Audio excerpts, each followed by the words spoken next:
Good morning, everybody. I'm just going to do a quick sound check and then we're going to get started with this Q&A. Okay,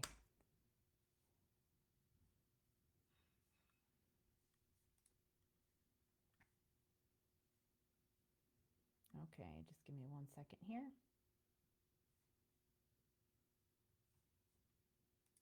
Okay, all right, we are ready to go. So today, let me just make sure that we're rolling here. Hold on. My camera is not fully, okay, so I know that we're live. All right, we're going to get started. So thanks everybody for all your great questions. Today I am going to talk about two things. So I will be discussing scaffolding as well as how to make semantic feature analysis more contextualized. And then also I will be talking about task-based goals versus strategy goals, because I've had some questions about both of those things. And I think that both of these things would be useful for really all of our members to hear. So I will start off with a discussion of the semantic feature analysis scaffolding. Now, I have done past Q&As on this before because I do get a lot of questions about this, and it's something that I think is a pretty common thing. Whenever you're learning a new strategy in therapy, you might understand it conceptually, but then you have to go and try it out with your students in order to figure out, okay, where are they going to get stuck? How do I support them as they get stuck? How do I present this?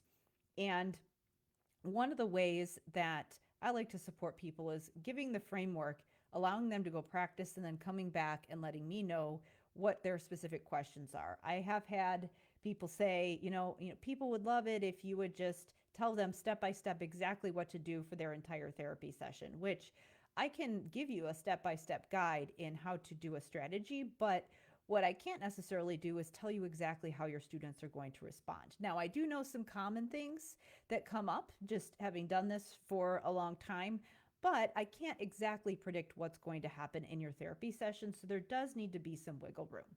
But what I can do is give you some ideas about how to scaffold, and then I wanted to have a conversation about making things more contextualized, because it is a common question that I get when I present some of these strategies. And I wanted to just to speak to that because I do get that feedback sometimes. And really what it is that you want to make sure that you are presenting these things in a way that is conversational. So what you want to make sure that you're doing is taking a framework and thinking about how you would go all the way from something that is super structured to something that is very unstructured. So a lot of times what we tend to do is go from the extremes. And so, for example, we have something that's really extreme on one side where it's just kind of drilling and very rote repetition. And there actually is some value with those types of activities, but we don't want to stay there for our entire session. This is actually something that I talk about a lot. And then we have things that are really unstructured. So just using language when you're out living your life. It could even be, if it was something more classroom based, it could be something like using language when you are doing a reading comprehension activity, or while you're participating in a class discussion, if we wanted to give some school examples. Now, those types of activities, reading comprehension, for example, you might have to do that when you're out, in your life doing things. For example, you are out in public and you're asked to fill out a form. Like maybe you're at the doctor's office and you've got to read something and fill it out. So there are a lot of examples of contextualized ways to use language. But what we want to do is kind of bridge that gap. So what I'm going to do really quick here, I saw something pop up on my screen that I need to address really quick here before I continue. But yeah, so I want to make sure that we discuss that just so that we know what exactly we're trying to accomplish here. So let me start off by talking about the scaffolding aspect. And I'll use semantic feature analysis as an example. I'll also use sentence combining as an example, because those are two places where people tend to want to get some support with just understanding how do I scaffold? So one of the things that we want to remember is that when we are using any of these frameworks, we want to think about the explicit instruction framework that was outlined by Archer and Hughes. So again, I do, we do, you do. So I do, which is just you're modeling and you are doing the activity and your students are watching you. We do, you're doing it together. So they're trying a little bit, but you might be giving them a lot of support. And then you do, they're doing it on their own. And maybe you're nudging a little bit, but you're mostly letting them do that independently. Now, these phases aren't super rigid. There is some fluidity because it's not like you say, all right, I've modeled, I'm never going to model again. It's going to be, we're moving on to we do. We're moving on to guided practice. We're not going to do that. It's not something that is rigid. We're going to be kind of moving back and forth between all of these phases. So the official terms for these for I do, we do, you do. So I do is modeling, we do is guided practice, you do is independent practice. So let me give you an example of how this could look with semantic feature analysis. So what you could do is that you could just say, hey, I'm going to show you a way that we can describe words. I'm going to use some strategies that are going to help you learn how to ask yourself questions, and it's going to help you give a lot of information about words. It's going to help you remember a lot of information. And this is going to be really helpful if you're having a conversation and you're trying to think of different ideas. It might help you when you are when you're writing or when you're trying to think about what a word means in a test, or maybe when you're reading. And it's going to help you think about words differently. So you might start off with some kind of an explanation of why you're doing the activity. And then your modeling could just look like you describing a word for your students. And you might be even modeling how you would use some kind of a mnemonic device to remember how to ask yourself questions. You might even say, as I'm describing this word, I'm going to be asking myself questions in my head. And I might actually do them out loud for you so you can see what kinds of questions I'm asking myself. And I'm going to use those questions to come up with a lot of different ideas. And if I get stuck and can't come up with an idea, I might just ask myself another question. So this could be if you're describing a word, let's say you're describing a noun, let's say you're describing dog, you might say something like, this is a dog, it's an animal, it barks and I might walk it. It can look furry. It can be all different kinds of colors like brown and black and white. And so you might model how you would describe a word.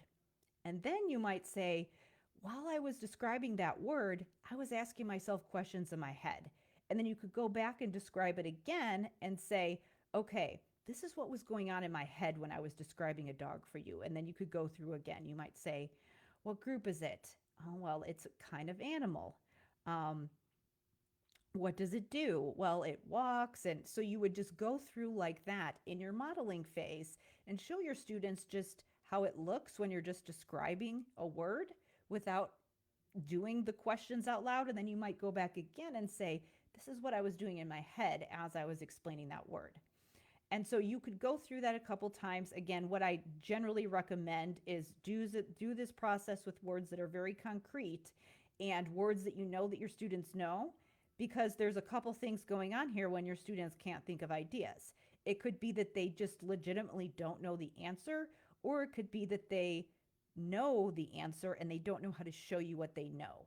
So you want to make sure that when you're teaching a strategy, you're teaching the strategy with a word that the students already know, because then you can tell, well, they know the information, they're just having a hard time retrieving it. If you start with a more difficult word, sometimes it's difficult to tell if your students is it a retrieval problem or do they just not, is it a knowledge issue? So that's how I recommend just generally progressing through that. And after you've modeled it a couple times, maybe you are going to give your students a chance to describe something.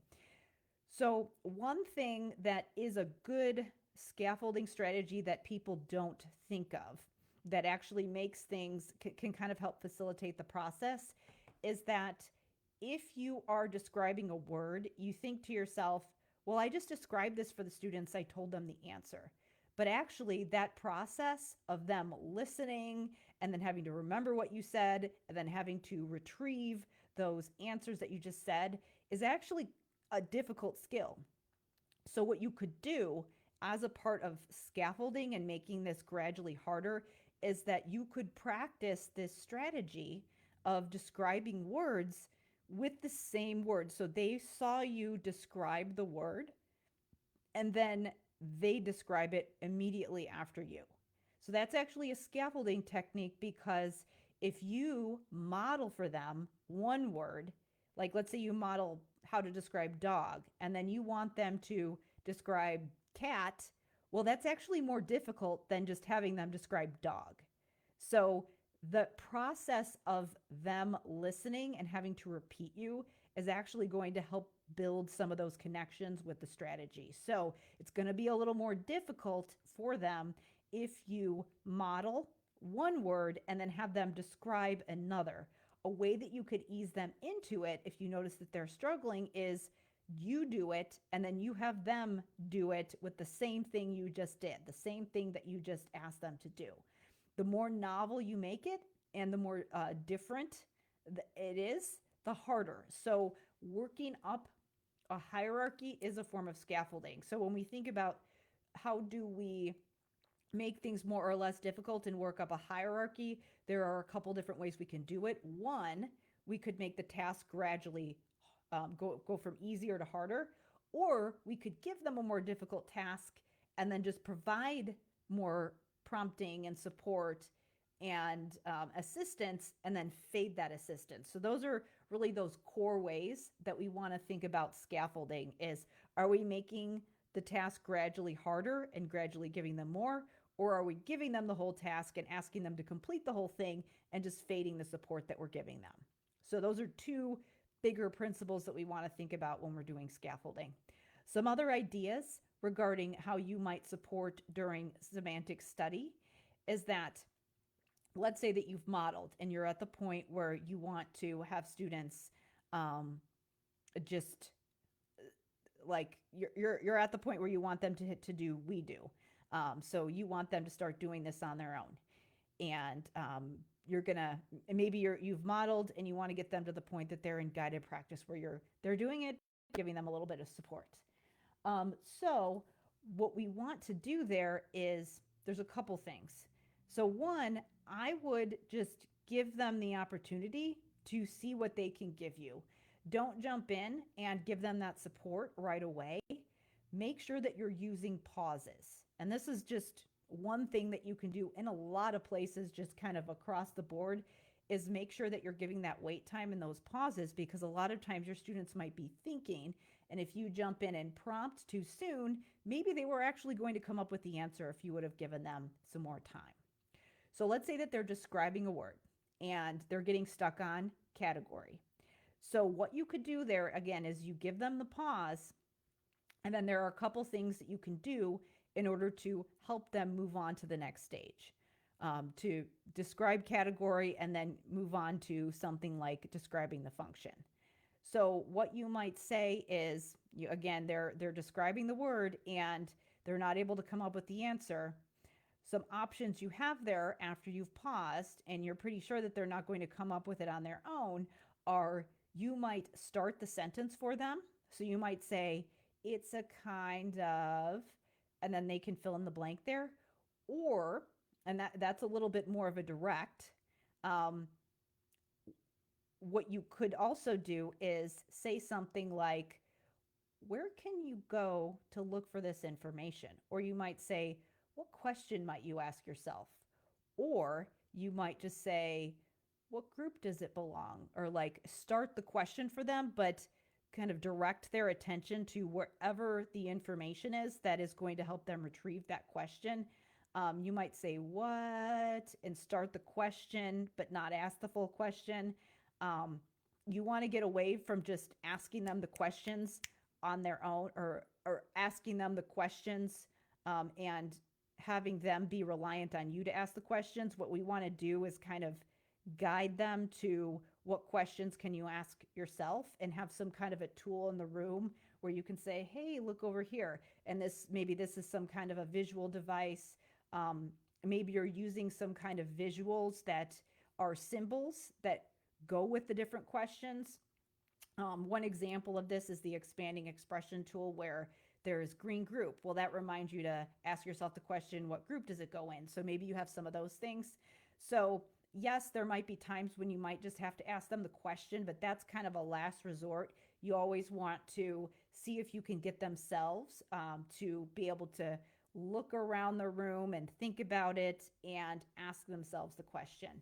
You may even make a comment that's going to direct them to where they might need to look. Like, oh, I see you have your visual strategy right in front of you, or I see you have your strand of beads in front of you. And that's just another example if you're using the EET. So make a comment that helps them direct their attention to where the information might be. So let me go through those strategies again. So this is, you're describing a word with your students. They're not coming up with the answer. What options do you have for supporting them?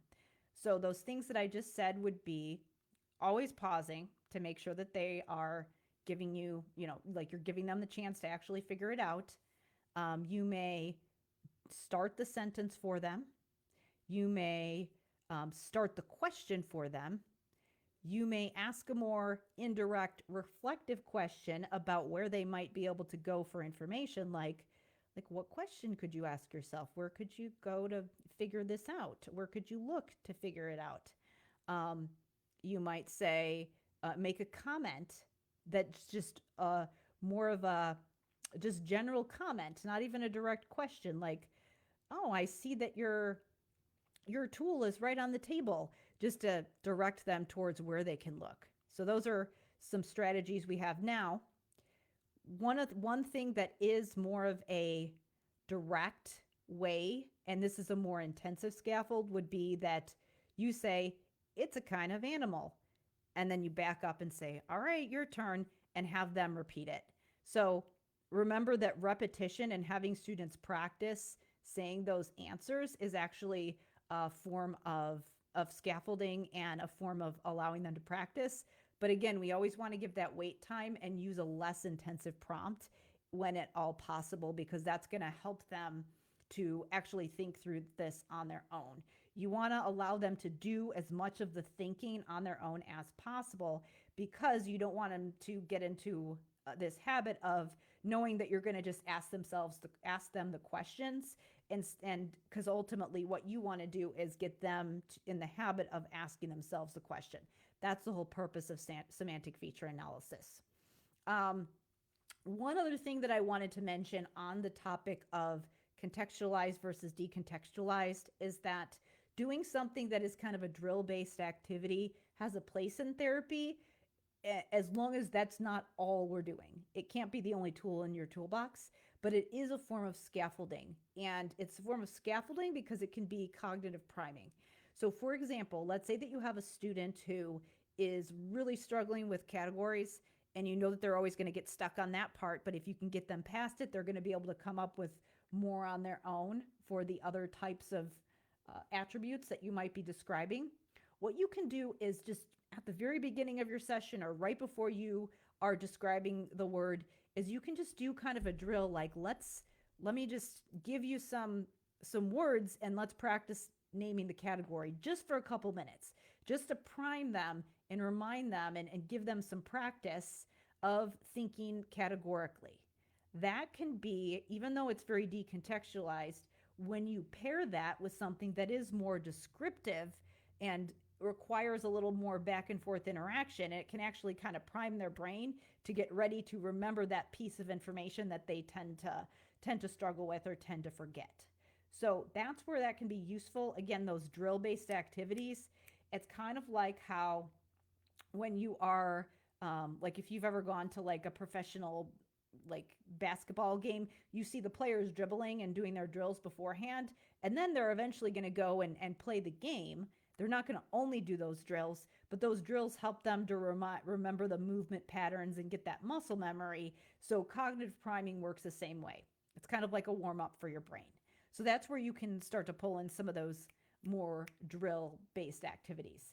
I will say, just a reminder, and I've said this before, anytime you have a word that is a defining feature, or sorry, anytime you have an attribute that is a defining feature, it's going to be more difficult, and it's typical for students, even neurotypical students, to not be able to give you the defining feature of a word until maybe second grade or so. So for example, if you're describing a noun, that means kids might be able to describe words, but it will be difficult for them to give you the category because that's the defining feature. And then for things like adjectives and verbs, it's going to be more difficult for them to say the synonym because that's the defining feature until they're, again, later elementary school. It's common for students to not be able to do that. So our students, keeping in mind that they might be, again, they've got some language skills that they're working on, it might be a couple of years later for them that they're able to do that. It doesn't mean that we don't work on it, though. What you do is you give them the opportunity to practice that skill with scaffolding, knowing that they might need that scaffolding because that's what's going to support that skill. So again, it's going to be normal for you to need to provide some support for those defining features when you are working on describing words, when you're doing things like semantic feature analysis and definition syntax. It is going to be harder, and that's why we're working on it. One thing that I often get asked is when you're working on describing words with semantic study, what do you do for those students who just can't remember or can't give you that much? Maybe they can't get through the whole strategy of describing all the different attributes. That's fine. What we're doing is we're expanding on what students have, so you don't have to feel like, you don't have to panic or anything if students can't tell you every single attribute, or you don't have to wait until they can give you all the attributes before you move on to definition syntax or some of the other strategies. What we're doing is just expanding. Again, remember, with a lot of the strategies that I teach you in the program, we're going to work on one for a couple weeks and then cycle to another one and keep cycling through. And a lot of times that process of cycling through different skills is what helps students to kind of make those connections. So this isn't about perfection and feeling like they have to give you an answer for everything, every single attribute, because sometimes there are certain words where it doesn't even make sense to do that. That's part of being flexible with language. But then the other thing is that what we want to do is just increase what students currently are able to do. So if they're improving, like let's say that maybe they can only give you just a couple functions of words, and now they can maybe give you 3 or 4 different attributes, that is a great improvement. So that is, something that we want to be able to see. The other thing is that sometimes people ask me, well, should I only teach the category and only teach the function, and like, should I just do a couple at a time? I would always give your students the opportunity to give you as much as they can. So I would encourage them, and when you're modeling it, to do the whole thing. So describe all the attributes.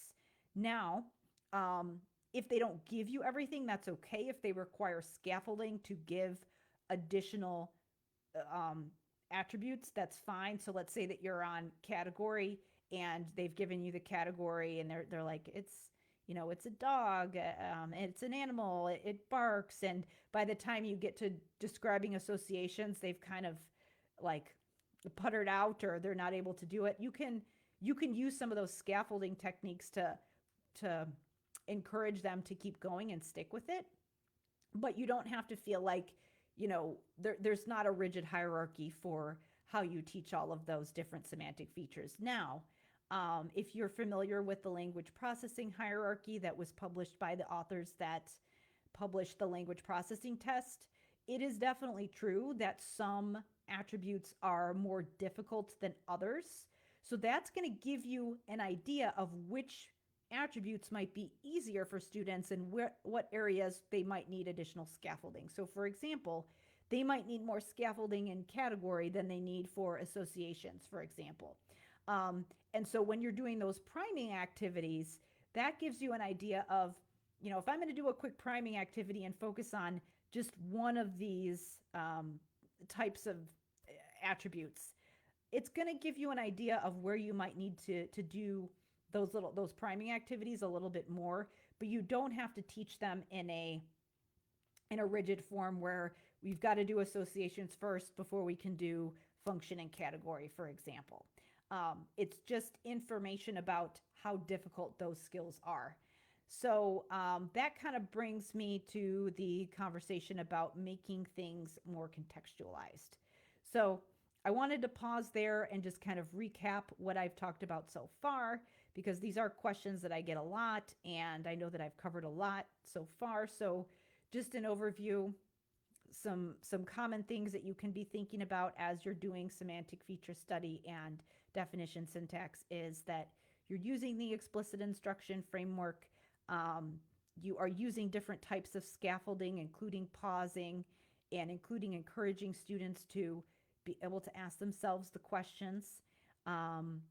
We are also thinking about those more drill-based activities are little quick things that we can insert at the beginning of a therapy session, or maybe you can even pause for a couple minutes in the middle of a therapy session, in the middle of a more contextualized activity, and do cognitive priming. And again, that's a place where those types of activities can be useful. And then finally, yes, we know that there is a hierarchy for how difficult different semantic attributes are. But that being said, when we describe words, we don't necessarily have to isolate them into separate sessions. We can work on them all at once, knowing that the ones that are more difficult are going to be the ones where students need more scaffolding. So that's how I think about incorporating all of that. So to the question about how do I make semantic feature analysis contextualized? So the way that we should be doing this, it already should be contextualized to some extent. Now, is it as contextualized as you're out in public and you're having to, like, let's say that you are, I'll use an example of something that I did this week. I had to sign up to get my flu shot. So I had to go on my phone and understand a bunch of different technical words. I had to understand technical medical vocabulary, and then I had to go to the pharmacy and talk to someone and remember what I had done before when I signed up for the appointment. So that is very contextualized. I have to pull in a lot of vocabulary skills. I need to retrieve and ask myself questions. If I'm not quite sure what a word is, I have to use that categorical information. So for example, like the categories that I might need to know are the different things that I'm, like the different diseases that I'm being vaccinated for. So like when I see the list of things, I have to think, okay, COVID is one of those conditions. Influenza is, hepatitis B. So I'm categorizing things in my head. I'm using that information about category in a very functional activity.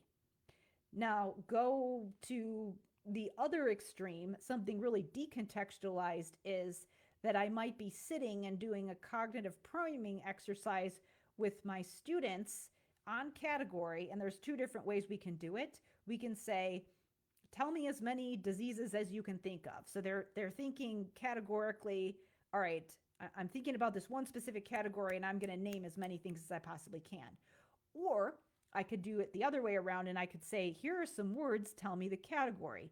So I might say hepatitis, and you might say it's a kind of disease. So, and then I might say something else like, let me try to think of something that has to do with this activity, like vaccination. You might say it's a kind of medical treatment. So these are more difficult examples that I'm giving you. Something easier would be like, tell me as many animals as you can think of, and you could say dog, cat, bear. Or I might say, do it the other way around and give you the word dog, and you have to say it's an animal, grapes, it's a fruit, and so on. So there's a couple different ways we can do that more structured activity. So again, we have really decontextualized, structured, and then we have really contextualized. I'm out in public and I'm having to use all these different vocabulary words that I know and retrieve them and ask myself questions. So we've got two sides of the extremes there. Semantic feature analysis and definition syntax fall in the middle. And it's really important to have the whole continuum. Sometimes it's totally appropriate to do a priming exercise in therapy to move your students through something that is more contextualized. But if we just start, or if we always try to stay really contextualized and unstructured, it doesn't necessarily give our students the intensity and the practice with those skills that they need in order to get to that application. So semantic feature analysis, making it contextualized, it already is by definition, by the way that the activity works, because we're not just sitting there only working on associations, only working on categories. We are using a descriptive activity, or an activity where students are describing words, to take some of those more structured activities and apply. So it's more difficult for your students to just, if you said, tell me everything you know about a cat, that is more contextualized than just the rote naming exercise. And you can make this interaction, again, you can make it very interactive. It doesn't have to be that they're sitting and drilling. You could do this in a written form where they're writing things down. That is an option for doing this activity, for describing words. You could have them write everything you know about a cat. Or you can have it be more conversational. You could even say things like, to one student A and student B, tell student A, pretend like student B over here doesn't know what a cat is. Like maybe he's from another planet and he doesn't know about it. I want you just to have a conversation with him. Tell him everything you know about a cat. And it can be a very interactive experience and very conversational. And then even when your students get stuck and you have that opportunity to say, I wonder where we could go to find that information. Maybe you haven't had a discussion with students about this word that you're describing. And maybe you have to do an internet search or read a book or something to go and actually find out what is this word's category. So that might be part of your activity. So again, it's starting to get way more functional because it's not something where you're just drill. It's an opportunity to describe words, think about how your brain works and how you might cue yourself, and maybe even look up some information and figure out how we might describe a word. You're going to find that as you do different words and as you describe words with your students and it gets more difficult, there are going to be times when you might not know the answer. So you might say, you know what, I'm stuck too. Let me show you how I might look up this information. Now, generally, if you have a situation like that where you have to kind of pause the activity and go and look something up and write it down, what I recommend doing is kind of doing the exploratory activity, but then coming back later once you have all the information and saying, okay, now that we've done all the research and we figured out all the answers, let's go back through and say, all right, how might we describe this word? And then you kind of go back through it again. So that's a way that you could make this, again, a very conversational, exploratory, discussion-based activity. It's not meant to be something that is very drill-based. So, like I said, we've got to really be flexible with how we think about contextualized versus decontextualized. A lot of times people think contextualized means it's not in my therapy session, like it's decontextualized if I'm doing anything structured. That's not true at all. If you're requiring students to use a lot of these skills, it is requiring a lot of them. It's requiring a lot of mental energy from them. One thing that I did want to mention before, because we're already at 8, we're already 40 minutes in and I haven't gotten to the discussion on goals. I can link to below this video some videos where I've talked about syntax, how you would scaffold for syntax, but you can use the same explicit instruction framework for syntax as well. And remembering that you're going to start with your explanation about, we're going to do this activity. It's going to help you to, understand how sentences are put together. It's going to help you to understand details and messages, which is going to be really important for when you're reading or when you're out in public. You explain the why, and then you're going to model the activity, whether it be you're combining sentences and putting them together or whether you're deconstructing them and putting them apart. And also remember that repetition is a strategy. If students have to listen to what you say and then repeat it back, that actually might be very difficult for them, and it is going to give them the opportunity to practice skills. I think that sometimes we forget that repetition actually gives us a good idea of how well students are able to use different syntactic structures, because it will be difficult for them to repeat if they don't have a structure in their repertoire already. So we don't want to sit there and do sentence repetition for the whole session, but it can be a very powerful activity to work in as part of your toolbox. It definitely can be a good priming exercise as well.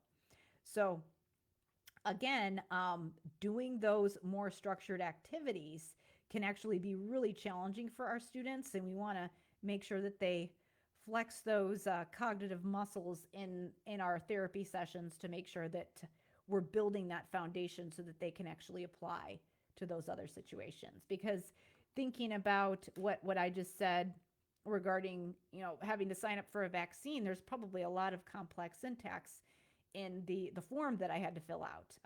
So that's just, something to think about as well, is that we do need to give students that practice. Okay. Before I wrap up, I wanted to give some examples of task-based goals versus strategy-based goals and what this even means. So just to kind of back up and talk more philosophically about goals. So when I went through my communication sciences and disorders program, it was definitely very focused on observable behaviors with goals. So things that you can physically observe someone doing.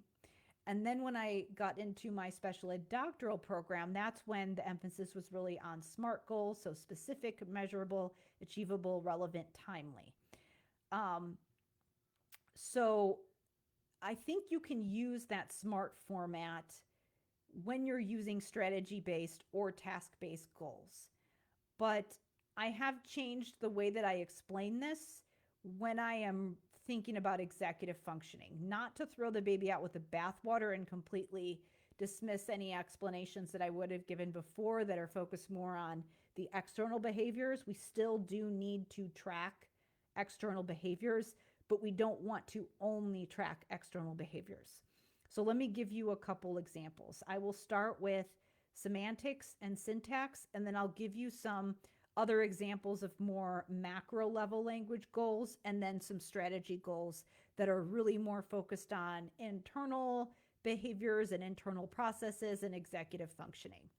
Now, I would caution you against only doing goals on those internal processes, because we do need to draw the connection between those two things, but we need to have a nice blend of both of them, because I've seen people go too far in one direction or the other.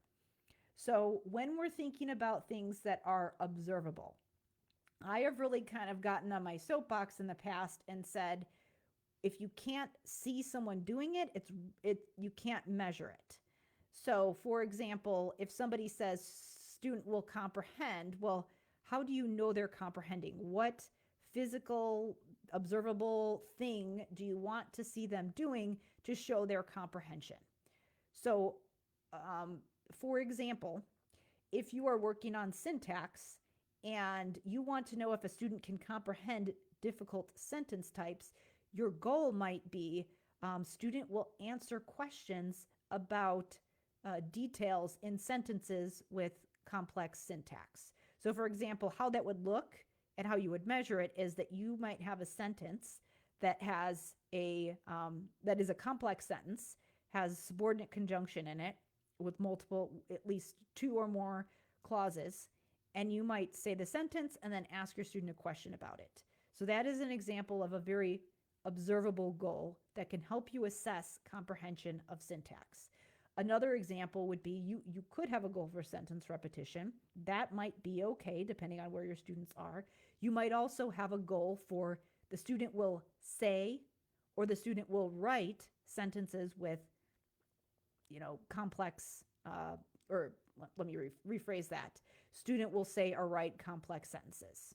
And maybe you split it up with saying and writing. But the way that you can physically observe whether or not students have those syntactic skills is, can they answer a question about a sentence that has those complex sentence structures?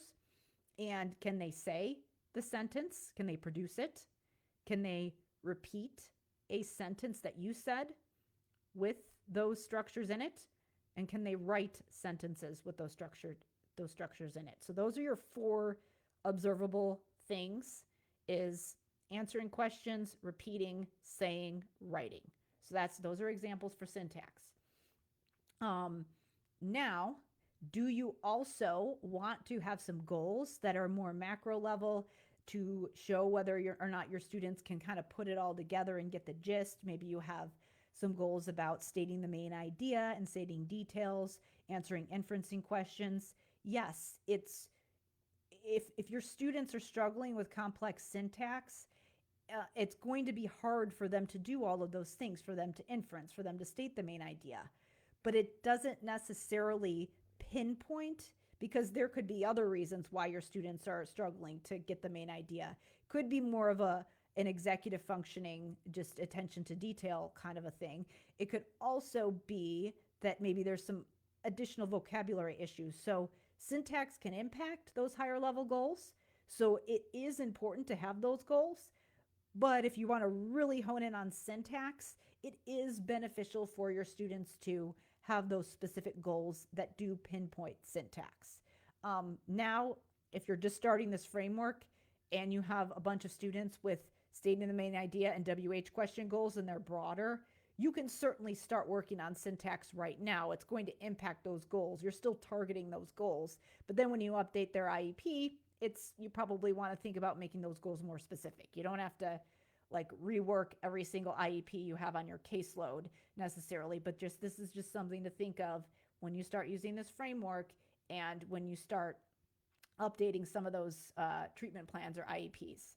So let me give you an example of some observable goals for semantics. So typically what we're doing in here is that we are teaching students to use self-questioning to retrieve more information and be more aware of different information.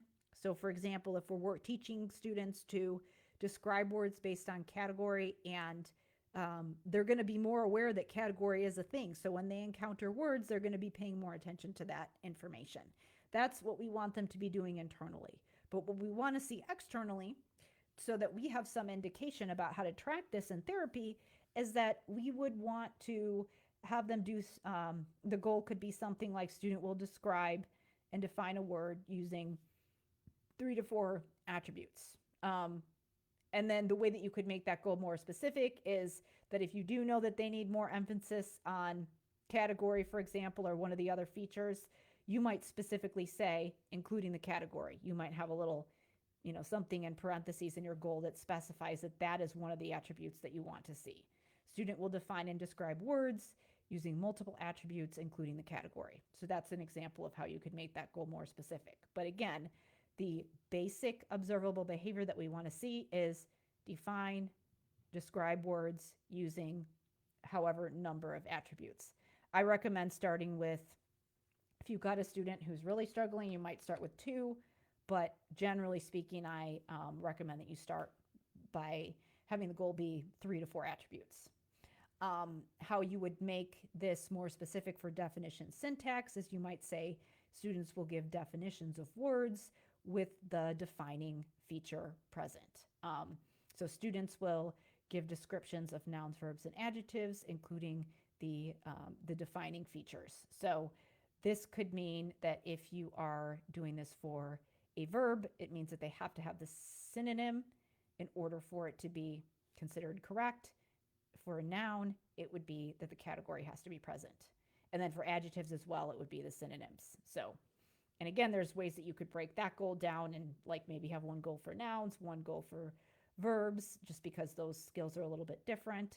So those are some examples of observable things. Again, these are task-based activities, things that you can physically see. Where it gets a little trickier is that when you have students who like let's say you've been working on syntax for a while and they need a goal for writing, for example, because syntax can really impact writing. Something that is more of a task-based external behavior is the output or the end goal that you would want to see for them to show that they have those writing skills. These writing skills would obviously require a lot of internal planning, but the goal that would be the output or the task-based goal would be something like, student will write an essay with 5 paragraphs, including an introduction and a conclusion. And obviously you can collaborate with your teachers and the different staff in your building to figure out what would be appropriate for these types of goals. So I used to say the goal is the goal, the end goal is the most important thing, that you want to make sure that you have that specific goal that says what is the actual output. Because I used to see goals like student will use a graphic organizer, or student will complete their assignment notebook. Student will, complete their checklist. And I would say that tool is the tool that you want to use to get them to the end goal. So that shouldn't be the goal. The goal should be whatever the goal is, to write that essay or whatever it is. I have since changed my philosophy on those types of goals, because I think you still want to have the goal that's focused on the external behavior. So for example, if you're working on writing, you still would have the goal for them to write the 5-paragraph essay or whatever. But if you know that your student is working on some of those internal processes and those strategies, you might also have a goal that is focused on the strategy or the internal process. And this is what I mean by a strategy-based goal. So for example, you might have the goal for writing the essay, but then you might also have a goal that's really more focused on the executive functioning strategies that you would need in order to be able to get to that end output. So I'm going to just list off a bunch of different things that would fall under that umbrella of self-regulation and planning and executive functioning that would also support that end goal of being able to write an essay. So, and some of these also apply for reading comprehension as well. So there's a bunch mixed in. So some goals that might be helpful for executive functioning would be naming the steps in a task, or naming or gathering the information and materials needed to complete the task. So if you're working on writing, can they tell you what the steps are that they're about to do? Can they tell you what they need to get together in order to get ready to do that writing assignment? And can they actually do those things? Can they identify and fix the errors in their work? Can they initiate the editing and proofreading process? Can they initiate and use a visual schedule or a graphic organizer? So a goal about using visuals and graphic organizers could be appropriate in this situation, as long as we also understand what the end goal is. And then there are some of the other things that are, there's a little bit of an overlap here between observable behaviors versus strategy-based goals. Things like retelling narratives and answering questions and stating the evidence for your answers could also kind of fall under that umbrella of executive functioning and strategy-based goals. So there's not a really clear line between, I think the line between internal and external is a little bit fuzzy, but we want to just understand that we want to address this from both angles.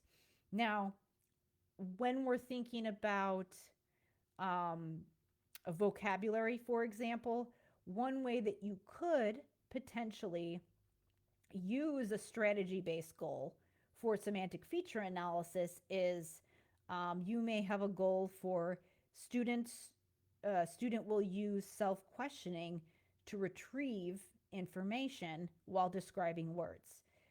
Student will state their strategy that they will use to self-question in order to come up with definitions and descriptions for words.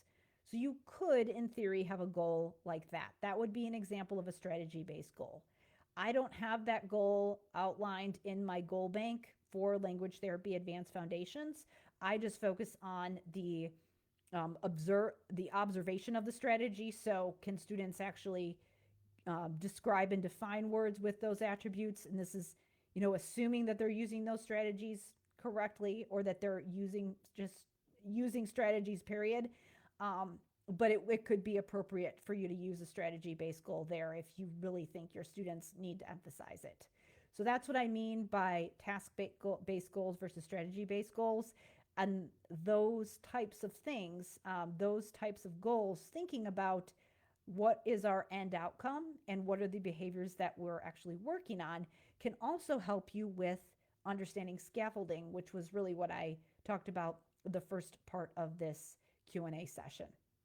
So yeah, I hope you found this helpful. I do get questions about this a lot, so I wanted to make sure that I addressed it thoroughly today in the Q&A. I did want to mention, everyone who is in this group specifically is in Language Therapy Advanced Foundations, or they might be in my narratives course or my vocabulary foundation course. So most of you who are in this Q&A group have access to one of those programs, but the goals that I mentioned on executive functioning actually come from the School of Clinical Leadership program, which is a separate program. So all of these things, all these programs that I mentioned are meant to complement each other. Obviously, when we're thinking about executive functioning, we are thinking about goals and intervention, but we're also really thinking about how we're going to coach and train others and get the team working together, which of course you'd want to do that for language as well, but we really, it becomes even more multidisciplinary when we're thinking about executive functioning. So I hope you all found this helpful. Again, if you have additional questions about anything in the program, feel free to leave me a comment below any of the videos or start a thread in this group. And yeah, I look forward to hearing your questions in the coming month. Thanks, everybody, and I hope you all have a good day.